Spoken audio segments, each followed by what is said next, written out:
हैं खीर गंगा के उद्गम स्थान पर, जहां खीर गंगा बह रही है अपने स्वरूप में और गर्म पानी का जो चश्मा यहाँ है, यहाँ लाखों श्रद्धालु देश के कोने कोने से आकर के इसका लाभ उठा रहे हैं। अभी हम मुख्य मंदिर के पास हैं और हमारे साथ है मंदिर के पुजारी देवीराम जी। देवीराम जी वर्षों से इस मंदिर में पूजा कर रहे हैं और ये इस स्थान के महत्व के बारे में थोड़ा प्रकाश डालेंगे कि ये जो यहाँ पे दुग्ध गंगा निकली है, इसके पीछे क्या कहानी है। तो पुजारी जी देवीराम जी, आप कैसे यहाँ पहुँचे और क्या कहानी है इसके पीछे कि ये जो खीर की गंगा यहाँ बह रही है। ठीक है भाई, सबसे पहले तो मैं ये प्रार्थना करना चाहता हूँ कि जितने भी श्रद्धालु आ रहे हैं या जो भी आ रहे यात्रीगण के बड़े प्रेम से आए, किसी भी प्रकार का शोर शराबा ना करे, इस तीर्थ का महत्व समझ करके आए, नहाए और मत्था टेक के जाए प्रेम से। और किसी भी प्रकार की वस्तु ना लाए, गंदी वस्तु ना लाए, शराब ना लाए, किसी भी प्रकार का थ्रो ना करे। क्या हुआ? बोला हुआ तो कोई चक्कर नहीं। तो किसी भी प्रकार का थ्रो ना करे। कोई आइटम है, प्लास्टिक है, बोतल है या कुछ भी है, तो इसको सफाई से रखे। सभी लोग सफाई से रखें। जो भी आने वाला है, चाहे ट्रैकिंग के माध्यम से आ रहा है, चाहे वो किसी भी माध्यम से आ रहा है, तो ऐसा समझिए कि भाई ये तीर्थ स्थल है और यहाँ जितना साफ सुथरा सभी रखेंगे तो सबका ही बहुत इसमें सहयोग रहेगा और महत्व रहेगा और माता का आशीर्वाद होगा। अब मैं अगला समाधान ऐसा करने जा रहा हूँ कि देखो जी, हमारे पंडित जी आए हमारे साथ, नगवाई के हैं, तो हमारे साथ विराजमान है। तो ये थोड़ा सा हमसे भाई ऐसा भाई यहाँ के महत्व के बारे में बताना, और सबके लिए, ऐसा नहीं एक की बात है, सबके लिए जितने भी आ रहे हैं, यात्रुगण आ रहे हैं, श्रद्धालुगण आ रहे हैं, तो कहते हैं, माता कहती है पार्वती पंडित जी कि भाई एक कहावत होती है, जब गुरु उभरता हमारा यहाँ पर माता उभरती है, तो वो क्या कहावत कहती है कि भूटान से मैं चल के आई मानसरोवर, मानसरोवर से चल के मैं मानतलाई आई, मानतलाई से चल के जब मैं यहाँ पहुंची तो मैंने दूध की गंगा बहाई, परशुराम ने इसका नाम खीर गंगा कहाई। जैसा कि पंडित जी बता रहे हैं कि माता मानतलाई से चलकर यहाँ आई हैं और उन्होंने यहाँ आकर के जो है भगवान कार्तिकेय के लिए दूध की गंगा बहाई है जी।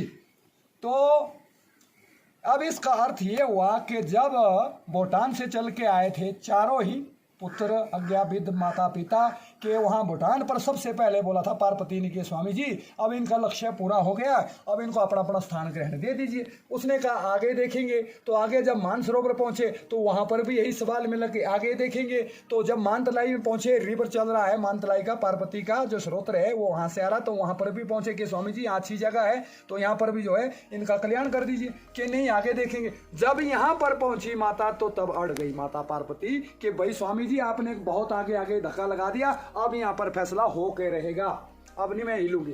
तो शिव जी ने सोचा कि पार्वती जो अब जो है बहुत अब क्रोधित है और वे फैसला ले लेगी।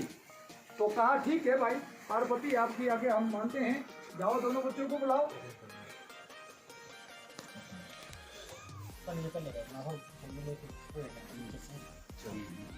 तो जब कहा कि ठीक है, दोनों बच्चों को बुलाया गया, शिव पार्वती यहाँ विराजमान थे कि जाओ, दोनों बच्चों को ऑर्डर दिया गया कि पृथ्वी के जो परिक्रमा है करके आओ, पृथ्वी के जो सृष्टि की चक्कर काट के दोनों बच्चों जाओ परिक्रमा करके आओ। तो वो महत्व किस प्रकार से था, किस प्रकार से नहीं था, तो कि कार्तिक जी ने सीधा सुना और सीधा मोर पर बैठ करके पृथ्वी की परिक्रमा चला गया करने। तो अच्छा, गणेश जी चूहे ने बोला भाई कहाँ जाना है, तो उसने बोला भाई माता पिता का ऑर्डर हुआ नहीं, आपने सुना नहीं कि भाई पृथ्वी की परिक्रमा जो है करनी है हमको। तो चूहे ने बोला भाई ये देखा भी सोच, क्या बोला माता पिता ने कि माता पिता ही तेरे जगत की जननियाँ हैं और जगत की, ओहो, तब समझा क्या नाम गणेश जी कि भाई वाकई मैंने तो ये उल्टा सवाल सोचा था। तो तब चूहा जो है पृथ्वी की परिक्रमा करने गया था और गणेश जी ने जो माता पिता की शरण में इसी जगह पर चक्कर काटे थे तीनों, तथास्तु हो गया था, प्रथम पूजन स्थान दिया गया।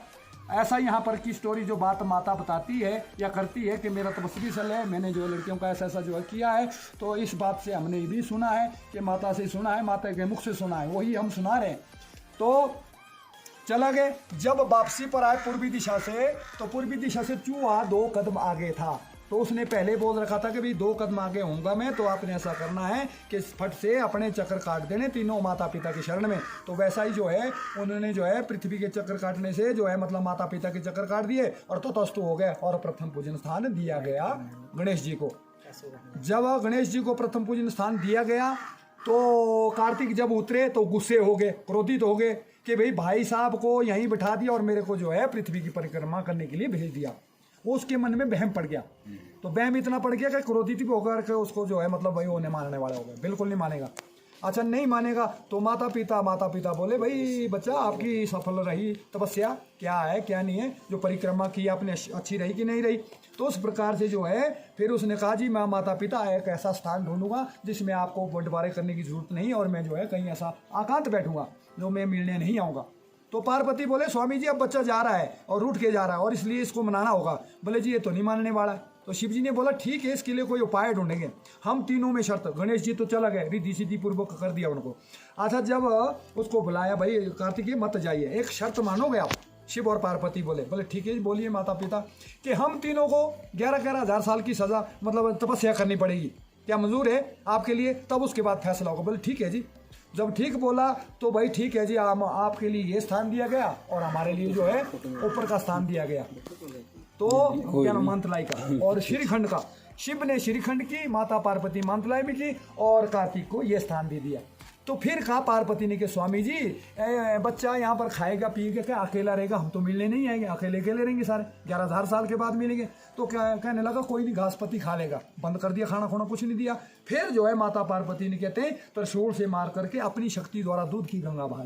अच्छा बादी के बेटा जा मेरा तेरे साथ निशानी है, माँ तेरे साथ है, तेरी तपस्या जो स्पूर्ण होनी चाहिए ऐसी कि भाई तेरा जो बहम खत्म होना चाहिए उस करके। तो अब कहेगा 11,000 साल इसको पीता रहे खाता रहे और आता रहे जाता रहे कि ठीक है पार्वती ये क्या किया? शिव जी ने बोला ये क्या किया तूने, आगे इसका परिणाम क्या होगा? तो कहा स्वामी जी मैंने इसको 11,000 साल के लिए दिया है, मैंने माँ का दूध दिया बाकी कुछ नहीं है। अच्छा ठीक है भाई चला गया अपने अपने स्थान पर। मानतलाई में माता पार्वती चली गई और श्रीखंड में शिव जी भगवान तपस्या करने गए। और यहाँ पर जो है 60 मीटर की दूरी पर जो है यहाँ कार्तिक की गुफा है, तो वहाँ पर जो है उन्होंने अपना स्थान ग्रहण किया और आता रहा जाता रहा और माता का आशीर्वाद लेता रहा पीता रहा दूध को। आज अब फिर जो 11,000 साल के बाद पूरा जब हुआ स्थान तो सब देवी देवता 33 करोड़ देवी देवता से लेकर ऋषि मुनि से लेकर सारे आ गए। तो के आज फैसला है, तो इतना बड़ा फैसला क्या चीज़ है ऐसी? तो सीधे कार्तिक जो है आकर के माता पिता की जैसा उसकी शरण में किया था गणेश जी ने वैसा ही उसने भी किया, प्रणाम किया, ततस्तु कर दिया कि जा तो 33 करोड़ देव देवताओं का सेनापति और देवगण में तेरा स्थान है, तो जा बच्चा। अब जो है फिर कहा उसने कार्तिक ने कि हे माता पिता मेरी भूल रही, मेरी गलती रही, मैं अपनी गलती को स्वीकार करता हूँ। मेरा तो वहम था कि मैं गलत सोचा था, क्योंकि आप ही जगत के माता आप ही पिता, मैं तो पृथ्वी का चक्कर काटने ऐसे ही गया। तो उस करके जो है फिर वो दूध गंगा का जो है वो तो हो गया खत्म, उसको भेज दिया कि पार्वती अब ये दूध की गंगा बह रही है, कलयुग आने वाला है और इसका बिजनेस होगा, इसका जो आपस में मार कटाई होगी और कब्जा कास्ट होगा, तो ये तो बहुत बुरा खून खराबी होगी। कि इसका उपाय करिए कि स्वामी जी आप ही करिए। देवगण भी बोले, ऋषिगण भी बोले, सब बोले भाई हमारे बस की बात नहीं, माँ का दूध है। अच्छा ठीक है जी, एक परशुराम है मेरे पास, बाकी कोई नहीं है। तो परशुराम ने कहते काउनी में यहाँ खीर बनाई थी। जब आया था तो परशुराम ने काउनी पर मिट्टी के बर्तन में खीर बनाई। जब वो खीर की हांडी होती भगवान की लीला फिर चली। भाई मेरे पास एक उपाय है। जब जो हांडी उठा करके साइड करने लगा तो फट गई, गिर गई, हाथ से छूट गई, जैसे लगा उसने किसी को ठोकर मार दी उसके प्रसाद को। तो उसको क्रोध आ गया तो उसने देते बोल करके यहाँ कोई नहीं आया। फिर शिव जी फिर प्रकट हो गए कि भाई परशुराम जी आप क्यों इतने क्रोधित हुए कि स्वामी जी मेरे प्रसाद को किसी ने ठोकर मार दी। अरे तेरे प्रसाद को किसी ने ठोकर नहीं मारी, इसने तो तेरे साथ शर्त नहीं की, दूध गंगा ने। ये कहने लगा नहीं इसने क्यों करना है, तो माँ का दूध है कि फिर भी देख ले। उसने अंतर ध्यान देखा तो भगवान ने ऐसी लीला रचाई कि 12 साल की कन्या बना दी। यहाँ तब कहती है माता पार्वती कि माँ 12 साल की कन्या पर श्राप लिया यहाँ पर। तो 12 साल की कन्या बनाई। तो तब जो है उसने परशुराम ने कहा, उसने कहा ही परशुराम जी मैंने आपके प्रसाद को ठोकर मार के गिरा दिया। वो दूध घी बनाई, वो दूध उसने सोचा है कन्या कोई और है शर्त करने वाली, वो दूध को जो भगवान ने ना उसकी कन्या बनाई, उसने दे श्राप उसको कि जहाज के बाद तू कलयुग में कहना पानी की तरह बहनी चाहिए और मलाई की तरह तेरे चिथड़े होने चाहिए, और आज के बाद तेरा नाम दूध गंगा नहीं होगा, आज के बाद परशुराम के नाम से क्षीर गंगा के नाम से कलयुग में तेरा राम प्रसिद्ध होगा। तो तब ये श्राप दिया था, वो भगवान की लीला थी। तो तब जो है इसको पानी में तब्दील किया। फिर तो परशुराम पछताए कि भाई आपने क्या करवा दिया, स्वामी जी मेरे हाथ से ये पाप करवा दिए। के परशुराम को बोला, भोलेनाथ भाई ऐसा करना था कलयुग के लिए, बाकी नहीं। अब फिर से जो है प्रगट होगी बाद में दूध गंगा, जब सतयुग द्वापर ऐसे। ये है यहाँ के स्टोरी।